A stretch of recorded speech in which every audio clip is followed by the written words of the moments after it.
নব্বইয়ের দশকে যারা বেড়ে উঠেছেন তাদের কারোরই বেহুলা লক্ষিন্দরের গল্প অজানা থাকার কথা নয়।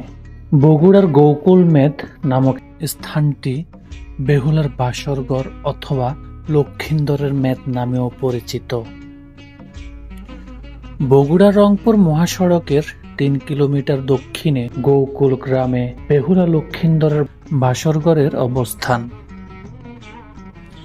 এ দেশের জনপ্রিয় লোকগাথার নায়ক নায়িকা বেহুলা লক্ষিন্দরের বাসরঘর বলে জনসাধারণের কাছে পরিচিত। লক্ষিন্দরের বাবা ছিলেন চাঁদ সওদাগর, আর লক্ষিন্দর বাস করতেন চম্পাইনগরে। লক্ষিন্দরের পিতা চন্দ্রবণিক বা চাঁদ সওদাগর ছিলেন দেবতা শিবের একনিষ্ঠ পূজারী, তাই তিনি অন্য কোনো দেবতার আরাধনা করতেন না। অপরদিকে শিবের কন্যা মনসা ছিলেন সর্পদেবী, কিন্তু তিনি কোথাও পূজিত হতেন না। তার পিতা শিব তাকে বলেন, যদি কোনো ভক্তিমান শৈব অর্থাৎ শিবের উপাসক প্রথম মনসার পূজা করেন, তাহলেই একমাত্র ত্রিলোকে তার পূজার প্রচলন সম্ভব। তখন মনসা চাঁদ সওদাগরকে নির্বাচন করেন। একদিন রাতে চাঁদ সওদাগর রাতের ভোজন শেষে ঘুমিয়ে পড়লে মনসা দেবী স্বপ্নে চাঁদ সওদাগরকে অনুরোধ করেন মনসা পূজার আয়োজন করার জন্য। কিন্তু শিবের উপাসক চাঁদ সওদাগর পুরোপুরি মনসা বিদ্বেষী ছিল, তাই তিনি মনসার প্রস্তাবে অস্বীকৃত হন। তখন ক্রোধে মত্ত মনসা তাকে অভিশাপ দেন যে তার প্রত্যেক পুত্রের জীবন তিনি বিনাশ করবেন। মনসার অভিশাপে এইভাবে একে একে চাঁদ সওদাগরের সকল পুত্রই সর্পদংশনে নিহত হন। একদিন চাঁদ সওদাগর সিংহল বাণিজ্য শেষ করে ফেরার পথে কালিদাহ সাগরে মনসা দেবী প্রবল ঝড় সৃষ্টি করেন। এই ঝড়ে চাঁদ সওদাগরের সবগুলো জাহাজ পানিতে তলিয়ে গেলেও প্রাণে বেঁচে যান চাঁদ সওদাগর। ওই সময়ে চাঁদ সওদাগরের এক পুত্র সন্তানের জন্ম হয়, যার নাম রাখেন লক্ষিন্দর। কিন্তু এক জ্যোতিষী ভবিষ্যৎবাণী করে বলেন, বাসরঘরে লক্ষিন্দরকে সাপে কামড়াবে। লক্ষিন্দর ধীরে ধীরে যত প্রাপ্তবয়স্ক হতে থাকে, চাঁদ সওদাগরের মনে ততই ভয় কাজ করতে থাকে। তার একমাত্র ছেলেকে যদি বিয়ে দেয়, আর তখন যদি সে জ্যোতিষীর কথা সত্যি হয়, তখন ছেলেকে হারানোর শোক কি করে সহ্য করবেন। দেখতে দেখতে ছেলে লক্ষিন্দর বড় হলো। ছেলেকে এখন বিয়ে দিতে হবে, কিন্তু জ্যোতিষীর ভবিষ্যৎবাণী চাঁদ সওদাগরকে ভীষণ চিন্তায় ফেলে দেয়। চাঁদ সওদাগরের পুত্র লক্ষিন্দর ও তার ব্যবসায়িক সতীর্থ সাহার কন্যা বেহুলার জন্ম হয় সমসাময়িক কালে। দুটি শিশুই একসাথে বেড়ে ওঠে এবং একে অপরের জন্য সম্পূর্ণ উপযুক্ত বলে গণ্য হয়। অতঃপর বেহুলার সাথে তার বিয়ে ঠিক করা হয়। তাই লক্ষিন্দরের বিয়ের সময় চাঁদ সওদাগর অতিরিক্ত সতর্কতা হিসেবে দেবতা বিশ্বকর্মার সাহায্যে এমন বাসরঘর তৈরি করেন যা সাপের পক্ষে ছিদ্র করা সম্ভব নয়। তাদের জন্য তৈরি করা হয় লোহার বাসরঘর। বাসর রাতে অনেক নিরাপত্তা থাকা সত্ত্বেও মনসা দেবী সুতার আকার ধারণ করে ঘরে প্রবেশ করে লক্ষিন্দরকে ধ্বংসন করে।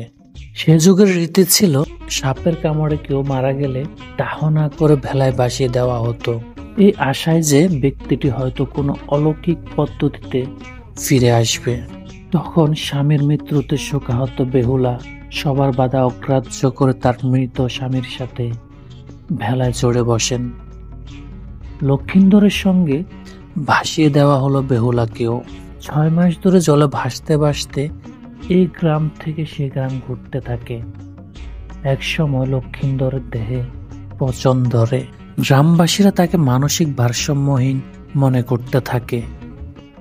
বেহুলা মনসার কাছে প্রার্থনা অব্যাহত রাখেন, তবে মনসা ভেলাটিকেই কেবল ভাসিয়ে রাখতে সাহায্য করেন। এক সময় ভেলাটি মনসার পালক মাতা নিতার কাছে আসে। তিনি নদীতে ধোপার কাজ করার সময় ভেলাটি ভূমি স্পর্শ করে। মনসার কাছে বেহুলা নিরবিচ্ছিন্ন প্রার্থনা দেখে তার মন গলে গেল। নিতা বেহুলার এমন আকুতি দেখে বেহুলাকে মনসার কাছে নিয়ে যাবার সিদ্ধান্ত নেন। তিনি তার ঐশ্বরিক ক্ষমতা বলে চোখের পলকে বেহুলা ও মৃত লক্ষিন্দরকে স্বর্গে পৌঁছে দেন। মনসা বলেন, তুমি লক্ষিন্দরকে ফিরে পাবার যোগ্য, কিন্তু এটি কেবলই সম্ভব হবে যদি তুমি তোমার শ্বশুরকে আমার পূজারি করতে পারো। আমি পারবো মা, বেহুলা জবাব দেয়, এবং সেই সাথেই তার স্বামীর মৃতদেহে জীবন ফিরে আসতে শুরু করে। তার ক্ষয়ে যাওয়া মাংস ফিরে আসে এবং লক্ষিন্দর তার চোখ মেলে তাকায়। এরপর লক্ষিন্দর বেহুলার দিকে তাকিয়ে হাসে। তাদের পথ প্রদর্শক নিতাকে নিয়ে তারা পৃথিবীতে ফিরে আসে। বেহুলা তার শাশুড়ির সহযোগিতায় চাঁদ সওদাগরকে মনসার উপাসনা করতে সম্মত করেন। কিংবদন্তির গল্পগাথা যে বেহুলা লক্ষিন্দরকে নিয়ে, সেই বেহুলা ছিলেন সিরাজগঞ্জ জেলার তাড়াশ উপজেলার বারোহাঁসি ইউনিয়নের বিনসাড়া গ্রামের মেয়ে। ওখানকার ঐতিহাসিক এক জমিদার বাড়ির দুলালী কন্যা ছিলেন অনিত্য রূপে গুণের অধিকারিণী বিশ্বনন্দিত বেহুলা। ষোড়শ শতাব্দীর প্রাচীন লোককাহিনীর সতী সাবিত্রী কিংবদন্তির নায়িকা বেহুলা সুন্দরীর বাবার নাম ছিল বাছবানিয়া ওরফে সাই সওদাগর। সিরাজগঞ্জের তাড়াশে আছে বেহুলার প্রত্যেক ভিটায় জিয়ন কূপ, আর বগুড়ার গোকুলে যুগের পর যুগ পাড়ি দিয়ে টিকে আছে তার বাসরঘর। বেহুলার বাসরঘরে ১৭২টি কুঠুরি বিভিন্ন তলে মাটি দিয়ে ভরাট করে নিচ থেকে উপরের দিকে এমনভাবে সাজানো হয়েছিল যাতে এগুলো কোনো সুউচ্চ মন্দির বা স্তূপের ভিত্তি হিসেবে ব্যবহৃত হতে পারে। ইউরোপের স্তরে উঁচু করা বহুতল বিশিষ্ট সমান্তরাল ঠেস দেওয়ালযুক্ত ভেতরের উপর প্রকৃত স্থাপত্য নির্মাণ রীতি প্রাচীন বাংলাদেশের একটি তাৎপর্যপূর্ণ স্থাপত্য বৈশিষ্ট্য। এই মন্দিরের সঙ্গে পরবর্তী গুপ্ত যুগের আনুমানিক ৬-৭ শতকে কতগুলো পোড়ামাটির ফলক পাওয়া গেছে। সেন যুগে ১১০০ থেকে ১২০০ শতকে এখানে বারান্দাযুক্ত একটি বর্গাকৃতির মন্দির নির্মিত হয়েছিল। এই মন্দিরে বহু গর্তযুক্ত একটি ছোট প্রস্তরখণ্ডের সঙ্গে ষাঁড়ের প্রতিকৃতি উৎকীর্ণ একটি সোনার পাত পাওয়া গেছে। এ থেকে ধারণা করা যায় যে এটি একটি শিব মন্দির ছিল। বেহুলার বাসরঘর একটি অকল্পনীয় মনুমেন্ট।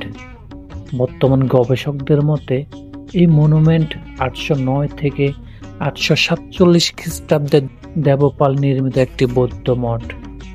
এই স্তূপটি বাসরঘর নয়। এই স্তূপটির পশ্চিমার্ধে আছে বাসরঘরের প্রবাদ স্মৃতিচিহ্ন।